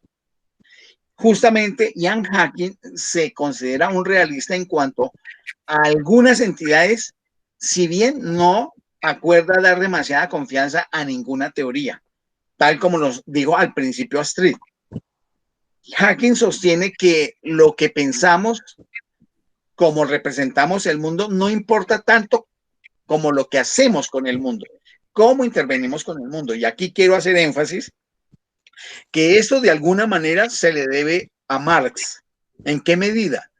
En la 11ª tesis de su crítica a Ludwig Feuerbach, un miembro del ala izquierda del hegelianismo de la filosofía alemana, señalaba que hasta la fecha, estamos hablando de 1844-48, los filósofos se han encargado de contemplar el mundo.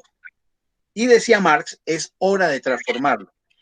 Por eso, individuos como Hacking, individuos como Michel Calón, individuos como Bruno Latour, como Steve Bulgar, de los cuales hemos hablado en las últimas semanas, en vez de centrar sus estudios de filosofía de la ciencia en el estudio de las teorías en la filosofía de la ciencia, han estado interesados en hacer estudios de las prácticas científicas, o sea, una filosofía de la ciencia centrada en las prácticas científicas.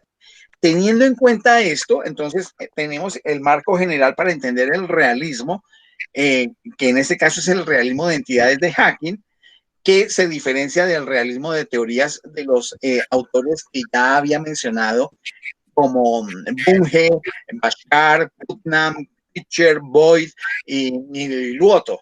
En ese sentido quería hacer esa precisión. Ahora sí, tienes la palabra, Astrid. A ver, gracias.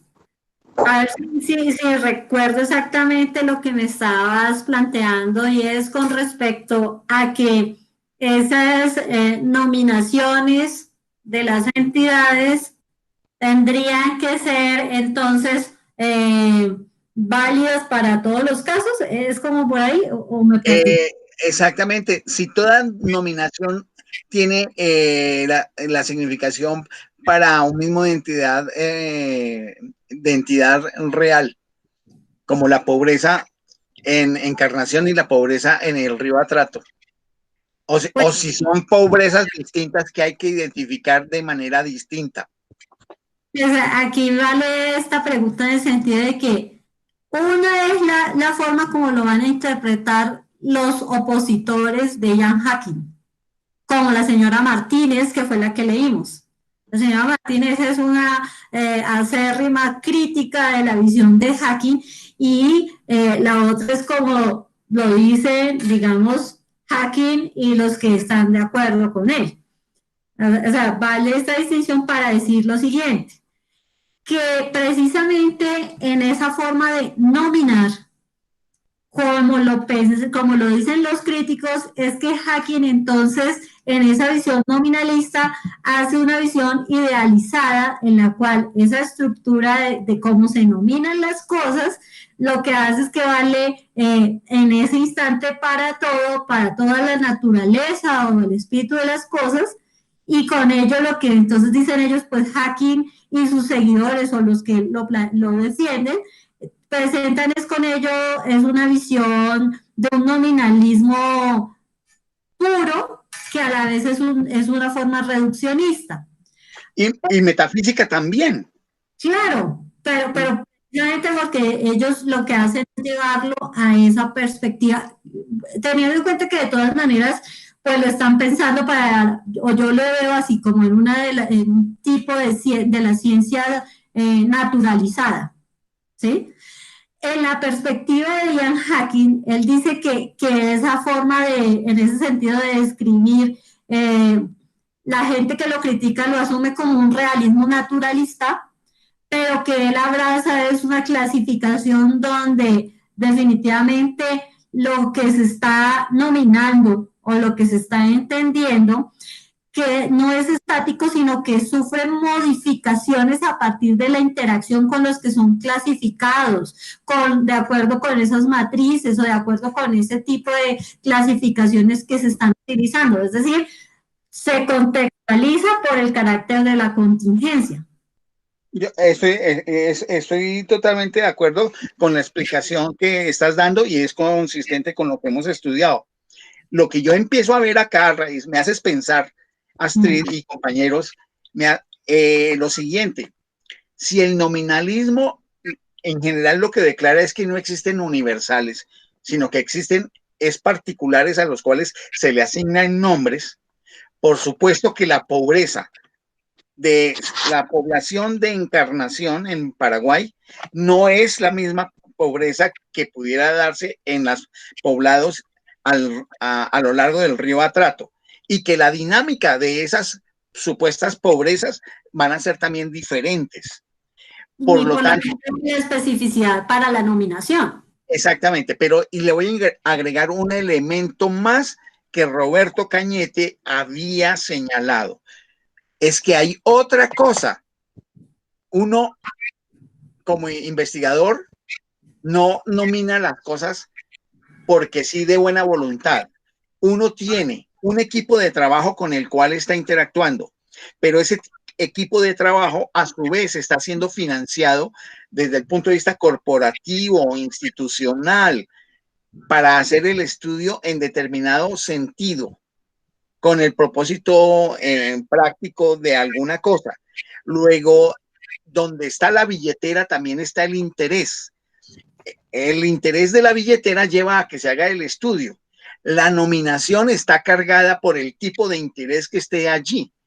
Entonces, esa sería una crítica para una supuesta filosofía naturalista de nominalismo de entidades realistas de parte de Hacking, porque es que no es una filosofía de la ciencia naturalizada a partir del nominalismo para crear entidades reales, sino que tiene que ver también con una actitud de interés en medio de una red de relaciones.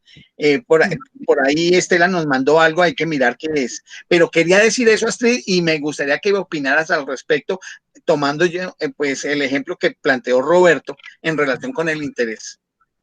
Claro, pues precisamente esa es la crítica que yo busco hacer al trabajo de Hacking, en cuanto a que definitivamente en la visión propia, la que el autor tiene, él no está teniendo en cuenta a la comunidad científica donde está inmerso el investigador. O sea, como se diría, al que es el que aporta el aporte económico, a los que tienen un interés para que se produzca unos determinados resultados, Hacking no lo tiene en cuenta. Y eso era lo que hablábamos con Armando precisamente ayer, porque exactamente lo que sí se nota en Hacking es que él dice, a mí, yo me quedaré definitivamente con la parte ontológica y epistemológica del asunto. A mí no me meten en esos otros temas, porque aquí lo que importa es que la ciencia trabaje y las demás cosas, y ahí es donde precisamente yo veo que Hacking es muy soñador, porque él está ya metido en su campo o de su comunidad científica, donde todo es posible, donde las cosas le son aprobadas de acuerdo a ese mundo. Pero eso es una parte muy reducida de lo que es en concreto la ciencia, en este sentido que lo vemos hoy global. Esta filósofa historiadora de la ciencia, que es ex esposa de Hacking, Nancy Cartwright, me parece que apunta mucho mejor, porque ella reconoce los casos exitosos, y en un caso exitoso uno sabe que detrás del caso exitoso ha habido toda una intencionalidad de una organización corporativa e institucional que ha apuntado a que sea exitoso, y creo que Roberto ahí estará de acuerdo con nosotros, que así se hacen los estudios, y que porque hay una pretensión de corte institucional para promover distinto tipo de intereses. Claro. Roberto, ¿ibas a decir? ¿O Armando? Sí, estoy totalmente de acuerdo con eso. En lo que podemos llamar ciencia actual, no se puede hacer en forma pura, como estaban diciendo. Se necesitan recursos. Y instituciones, incluso académicas, concursan a veces para investigaciones de los fondos gubernamentales que existen para el fomento de la ciencia. Entonces siempre hay intereses. Pregunta para Astrid. Astrid, dentro de tu concepción que has venido construyendo a lo largo de este año largo de tu investigación, ¿cómo crees entonces que se planteen los límites y posibilidades que son justamente parte de tu problema de investigación, los límites y posibilidades de esta filosofía de la ciencia de Hacking? Pues el primer límite es este que acabamos de ver, que definitivamente la ciencia o esas comunidades científicas están cargadas por intereses, por valores, y cada vez por esos intereses y valores que establece la big science, ¿sí? La gran ciencia, para decir qué se puede o qué no se puede, o qué sí es válido o no válido tener en cuenta en las observaciones de la ciencia. Esa es una de las limitantes. Otra limitante que uno podría encontrar es que definitivamente si tenemos que hacer una nominación tan particular para cada entidad, como lo estábamos viendo con el caso o el ejemplo de las pobrezas o la pobreza, pues crea una dificultad, y es que definitivamente cómo poder poner de acuerdo a la comunidad científica, porque necesitamos un lenguaje que sea un lenguaje clarificador y que le pueda dar un significado de valor, pues para que todos trabajemos o podamos entendernos. En el caso de ese nominalismo dinámico, pues tendrá esa dificultad porque nunca la naturaleza es homogénea, el pensamiento no es homogéneo, y aquí encontraríamos y eso es una de las críticas que por ahí ya ni me acuerdo a quién se la hace, a Ian Hacking, diría, entonces tendríamos tantas nominaciones como tantas observaciones y observadores. Y Sí, es sí, un sí, problema. claro, y entonces ni siquiera se puede decir que se pasa a un empirismo rústico, sino a un practicismo generalizado, donde no habría conocimiento, sino que había el registro de N número de experiencias posibles, porque nada es igual. Claro, lo que hace la función de la conciencia, de la mente intelectual, a través de los procesos de teorización y de inducción-deducción, es poder crear redes de relaciones entre semejanzas de fenómenos, porque todos los fenómenos sí son divergentes, pero se pueden construir conjuntos que permitan articularlos de alguna manera. Lo otro es no creerse que esa habilidad que tiene la conciencia humana es lo real del mundo, porque es que ese es el otro problema, ¿sí? Y a través de la herramienta matemática también se hace ese enlazamiento. Y hay una dificultad. Sí, estamos entre esos dos, es un dilema inmenso sobre el cual estamos, y esto en todos los aspectos no solamente en la ciencia, en todos los aspectos de la actividad humana. Y es importante, incluso para la toma de decisiones, de las decisiones de la vida diaria hasta las decisiones más cruciales de la política mundial o de otro orden. Sí, claro, porque precisamente aunque en Hacking es dinámico, de una u otra manera está cargada de ese realismo, porque él dice, ahí está, existe. Entonces, ¿qué es lo que nos permitiría decir, por más de que podemos intervenir en ellos, sabemos que eso es lo que hasta ahora tenemos de información, eso es lo que hasta ahora sabemos de esa entidad, pero que esa es como tal la entidad, pues ahí hay una dificultad de poder asumirla como de todas maneras se cae en ese sentido ahí como en un universalismo también, ¿sí? Y dentro, Sí. y dentro de las posibilidades, pues lo que yo veo es como esos elementos que tú has considerado como potentes en la perspectiva de Ian Hacking, cuando definitivamente nos obliga que para poder hacer una comprensión sobre las entidades, necesitamos caminar por varias posturas, reunir elementos de diferentes, digamos, grados o posibilidades, que es lo que hace cuando dice que el lobbying o construye categorías o construye, ¿cómo es el nombre?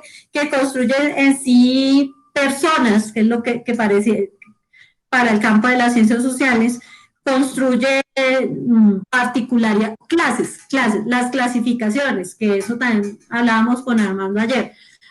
¿Cómo es que hace esas clasificaciones? Pues da posibilidades para que se amplíe desde el lenguaje científico, amplíe las posibilidades de entender cómo cambian de manera circunstancial o contingente esos fenómenos, para que se fije uno más en el proceso antes que en el resultado, y eso da una posibilidad para la comprensión o la forma de construir pensamiento científico en una comunidad. Esa es como una posibilidad que yo le veo de valioso. Interesante. Uy, aquí de verdad que sí nos está sirviendo eso para ganar mucha comprensión que no podemos obtener simplemente leyendo, solamente estudiando de manera personal, sino que necesitamos interactuar. Los aportes de José, de Roberto, de Armando, las preguntas que ha hecho Estela, nos ayuda. Los diálogos que estamos teniendo nos ayuda mucho, porque hoy tengo una recomprensión de las ideas de Hacking, también mirando sus limitaciones. Y sé que hay unos límites que hay que no eliminarlos, sino combinarlos con otras cosas. Por eso a mí se me estaba ocurriendo, Astrid, por ejemplo, el documento sobre el proyecto Manhattan y su relación con la tecnociencia y la Big Science que escribí hace un año, ponerlo a circular para la próxima tertulia para acercar a los compañeros a los conceptos de tecnociencia. No sé cómo lo veas, si estarían también los demás compañeros de acuerdo, porque es que al final de cuentas vamos a mirar un asunto que está sucediendo actualmente, que se llama tecnociencia, y una propuesta que yo tengo a nivel internacional que se llama tecnociencia geoestratégica. Sí, sí, me parece. Y antes de eso, yo quiero es como también que rescatemos esas cosas que nos hace ver Roberto cuando nos plantea todo ese carácter, o a mí siempre me ha quedado sonando lo que él dice, cómo estos personajes cambiaron nuestra manera de ver. ¿Qué han hecho esos personajes en nosotros? Pues él me preguntaba eso a mí, pero yo creo que hoy por hoy sigue más que válida esa pregunta para todo el grupo. ¿Cómo estos personajes que estamos estudiando ya nos ayudan a que no seamos los mismos que éramos, por ejemplo, antes de la tertulia de hoy?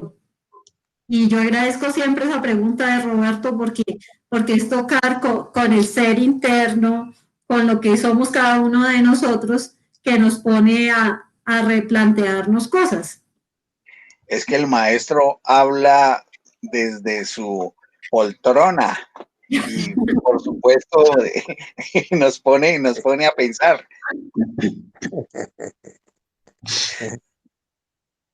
Pero sí. Entonces, bueno, de la propuesta, ¿les parece? Es un análisis desde la sociología del conocimiento científico, del proyecto científico y tecnológico de la bomba atómica, mirarlo desde la perspectiva de Robert Merton, por un lado, y después contrastarlo desde la perspectiva del concepto tecnociencia. La manito arriba si no quieren hablar. No sé si están de acuerdo que veamos eso. Sí, totalmente de acuerdo. Sí. De acuerdo. Yo tengo una pregunta para Astrid. Sí, señora. ¿Por qué elegir la epilepsia y no el Alzheimer? Porque a mí me da la impresión de que, pues no sé, primero contesta, por favor. No, pero que te da la impresión de qué. Pues es que una enfermedad como el Alzheimer le pone en duda a uno muchísimas cosas, ¿no? Hasta dónde llegan los límites del mundo, hasta dónde llegan los límites de la conciencia. Ellos viven en un mundo paralelo o en un mundo de atrás y la degradación poco a poco va a terminar en que hasta se les olvida comer y se les olvidan muchas cosas. Entonces la pregunta es ¿por qué elegir la epilepsia en lugar de una enfermedad que cambia todos los conceptos del mundo de conocimiento como el Alzheimer? Hasta la noción de persona, ¿no? Claro, pero uno podría sí también decir, entonces, ¿por qué no esta o por qué no aquella? Digamos, el tema no era en escoger una u otra, sino más en el sentido de en esos trastornos, aquellas que definitivamente también tienen hoy por hoy una discusión en las disciplinas de las ciencias de la salud o ciencias sí, serían ciencias de la medicina. Es que con estas clasificaciones ya casi no me ubico. De que definitivamente, por ejemplo, hay un debate muy reciente que tiene el caso de la epilepsia y es entre los psiquiatras y los neurólogos. Entonces, tomé esa porque además tomaba otro problema que tiene que ver con lo que hemos hablado hoy, que son las mismas comunidades. estas comunidades científicas donde ellos mismos internamente se han planteado, sobre todo desde el 2013, vienen en una discusión, o esto definitivamente es para que lo trate un neurólogo, o esto es para que lo trate un psiquiatra, o esto es para que lo trate qué campo de la medicina. Me llamaba la atención este tipo de trastorno, y no por ello tiene menos validez el Alzheimer, que hasta donde yo pues mínimamente conozco, este debate si no lo tienen los profesionales.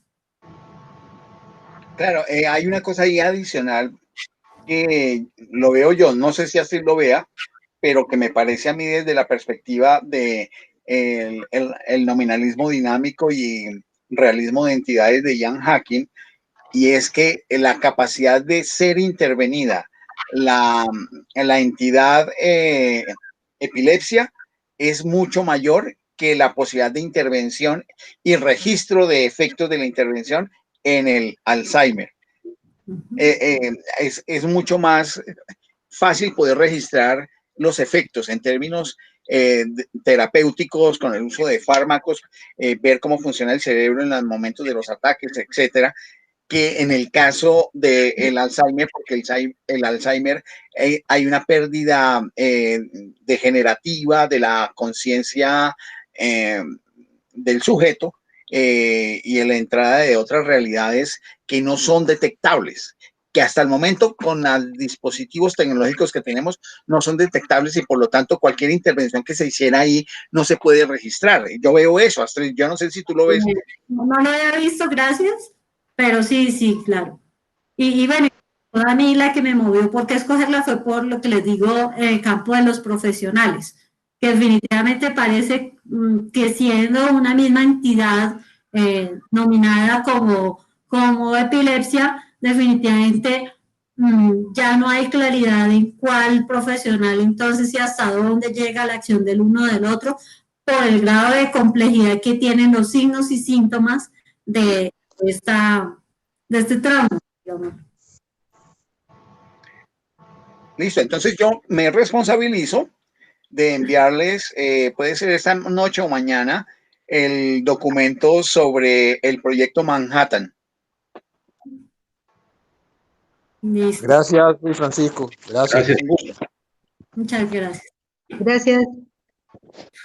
Bueno, pues creo que con este abordaje que hemos hecho hoy, que nos ha permitido ir también en un camino o ir de unas ciencias físico-naturales a unas ciencias naturalizadas, a unas ciencias humanas y ciencias sociales, con este problema que nos plantea del nominalismo dinámico de Ian Hacking, que es también algo interesante, nos pone en un pensamiento que nos mueve, por lo menos en esos dos campos, pueden haber más, pero fueron los que hoy alcanzamos a abordar.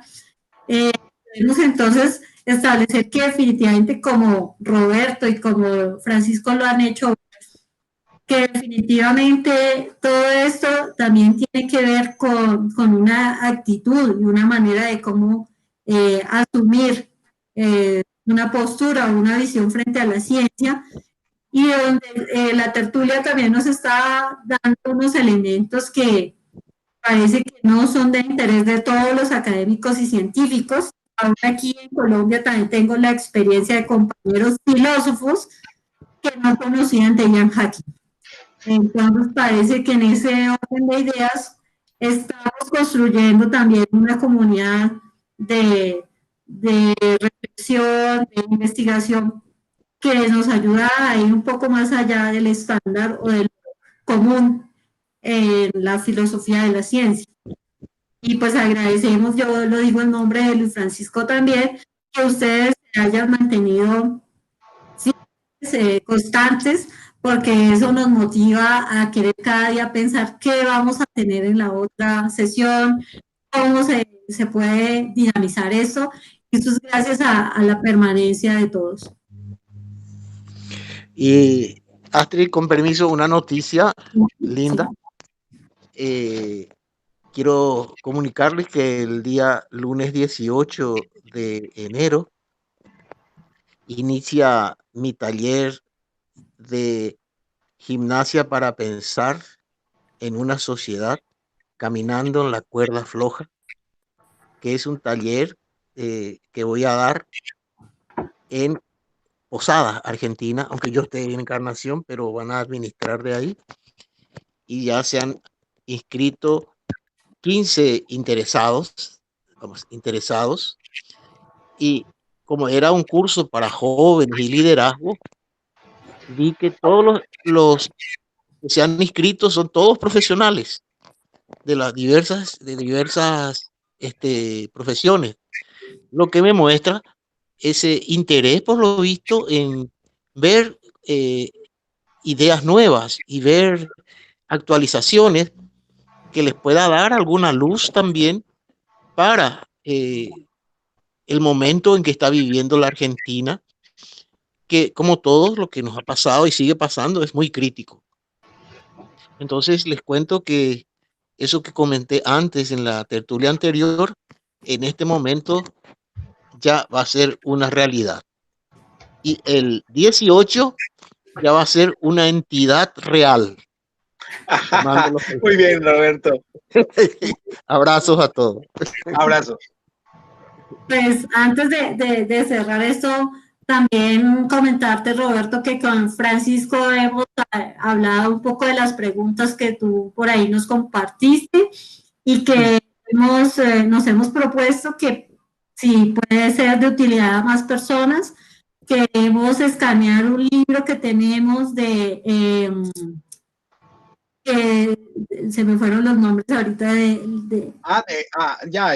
de Nicanor Ursúa y Darío Antiseri sobre filosofía de la ciencia y metodología crítica. Es un libro que es viejito, pero es un libro que didácticamente presenta al menos unas 14 o 15 tendencias en filosofía de la ciencia. Además de eso está mi artículo que tiene que ver con la teoría de las relaciones epistemológicas y el cuadro de tendencias en filosofía de la ciencia, que podríamos anexar junto con el libro, que vamos a buscar cómo lo escaneamos para volverlo un documento digital y enviárselos a ustedes, que va a servir mucho. Y hay otro libro que yo creo que ya Roberto lo tiene, que es de un profesor argentino con el cual tuve la oportunidad de comunicarme en su momento, el profesor Carman, de la Universidad de Quilmes, que tiene un texto sobre también filosofía de la ciencia del siglo XX, que ese va a servir también de mucho como manual para muchas cosas de las que podemos trabajar. Excelente, Francisco. Gracias. Francisco, y también en la conversación sobre la Tour, tú habías mencionado un libro que se llama La vida en el laboratorio. Sí, cómo no. ¿La necesitas? Sí, me llamó la atención. Perfecto, sí. Es un estudio de microsociología en términos de etnografía que trabajó Latour en compañía de Steve Bulgar, donde se mira la dinámica de relaciones sociales al interior de un laboratorio en Caltech, en California, en un programa de estudios biológicos. Excelente, excelente. Bueno, entonces creo que hoy ha sido muy satisfactorio, como ha venido siendo especialmente en los últimos tiempos, y agradecer por esta intervención y participación de cada uno. Gracias, Astrid. Buena tarde para todas, para todos. Y Anita, espero que te hayas sentido bien y te esperamos. Ojalá que quieras asistir. Claro que sí, un placer escucharlos a todos. Un abrazo a todos. Bienvenida, Diana. Gracias, Astrid. Gracias, Roberto. Muchos saludos para Francisco y para todos. Y Estela y Elías. Viejo José, muchas gracias, hermano. Vale, a ustedes. Gracias. Muchas gracias. Chao, chao. Esperemos que los contertulios que faltaron hoy puedan estar en la próxima. Bueno, vale. Lo esperamos. Chao.